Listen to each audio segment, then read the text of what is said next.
On va maintenant faire des mouvements un peu plus compliqués. On va considérer un mouvement bidimensionnel.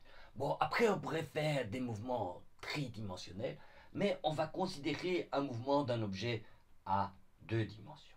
Et donc la position d'un objet va être indiquée comme x de t d'un point, comme étant la composante horizontale du mouvement x de t fois le vecteur de base ex plus la composante y du mouvement fois y. Donc la position d'un point va être... Alors en général, on aime bien écrire ce point-là, ces positions-là comme simplement x de t, c'est un raccourci pratique, et x de y, c'est y de t. C'est pratique, mais vous allez voir, ça génère une petite ambiguïté. Après, pour obtenir la vitesse, la vitesse, c'est rien d'autre que v de t fois vx de t, ex, plus vy de t, ey. Et vous voyez que d'une certaine manière, le mouvement se décompose en un mouvement dans la direction x et dans la direction y, et que ces deux mouvements sont totalement indépendants, et donc on peut écrire que ceci, Vx, est obtenu comme la dérivée de la fonction x de t, et Vy est la dérivée de la fonction y de t.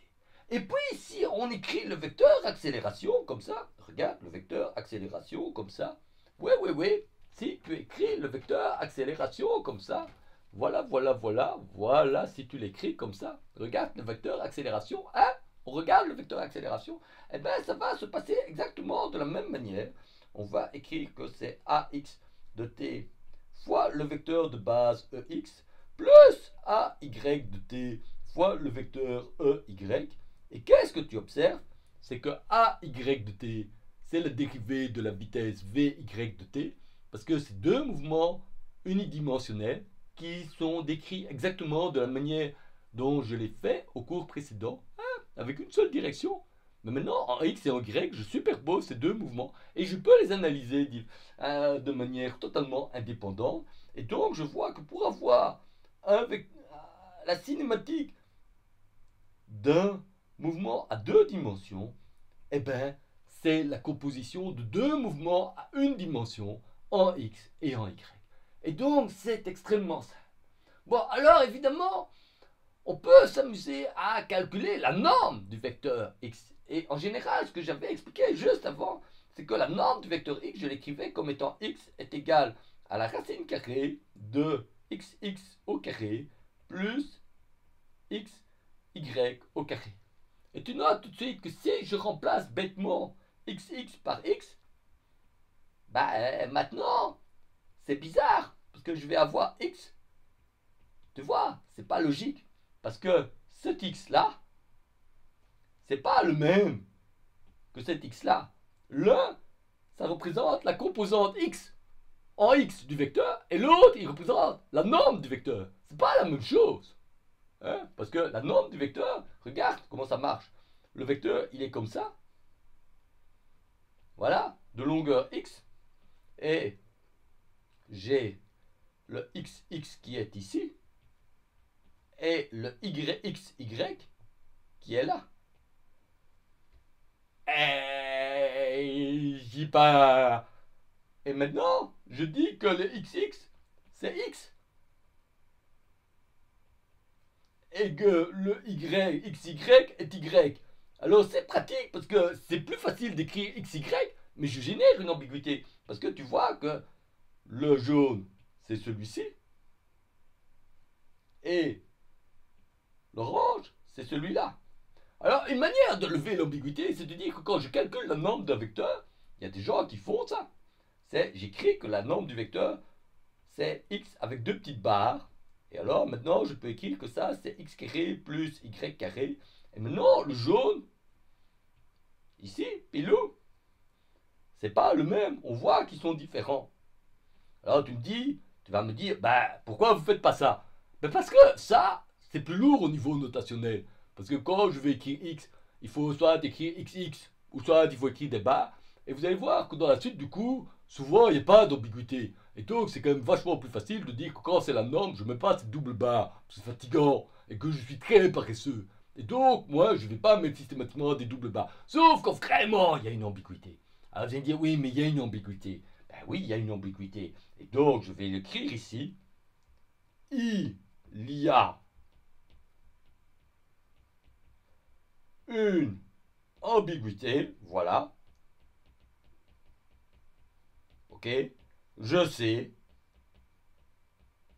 Voilà. Et alors? Eh ben, on fera avec. Voilà. Bon, maintenant que j'ai expliqué qu'un mouvement 2D, c'est en fait la combinaison de deux mouvements AD, tu sais ce que je vais faire? On va faire un exemple de mouvement 2D. Alors, l'exemple le plus simple, c'est la trajectoire de l'objet. Alors, pour que tu vois le canon, pilou pilou, regarde, on va le faire apparaître. Il est perdu le canon, on va le chercher le canon. Là, voilà. On va le prendre ici, le canon. Là, youpilou. Copier, voilà. Je l'ai perdu, mais je le récupère. Voilà. Il est là, le canon. Regarde comme il est beau, le canon. Voilà le canon. On a mis le canon. On a mis le canon. Il est beau, le canon. C'est un...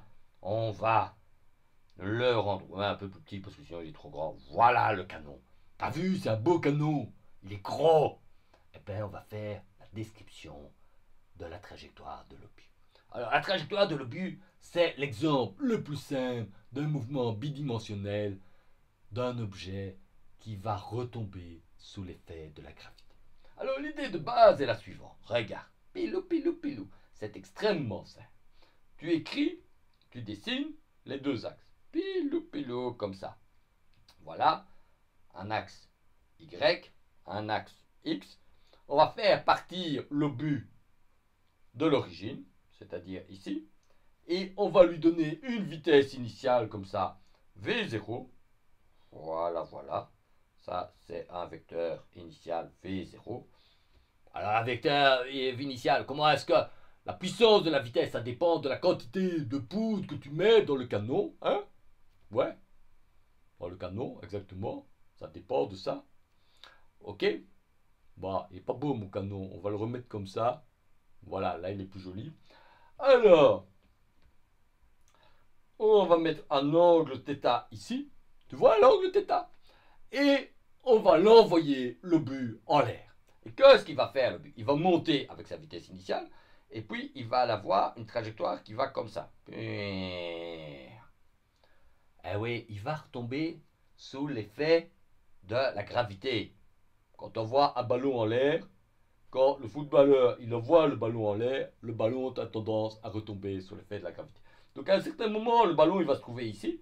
Ça, c'est la position du ballon que je vais noter x de t. Et la position du ballon, elle est décrite par le vecteur qui va de l'origine à la position du ballon, comme ça. Ok? Alors cette position du ballon, je vais la décomposer en la partie horizontale du mouvement et la partie verticale du mouvement. Voilà, voilà, voilà, voilà, voilà, voilà. Alors ça, c'est la partie horizontale du mouvement. Comme ça. Pilo, pilo, pilo, pilo, pilo, pilo, pilo. Voilà.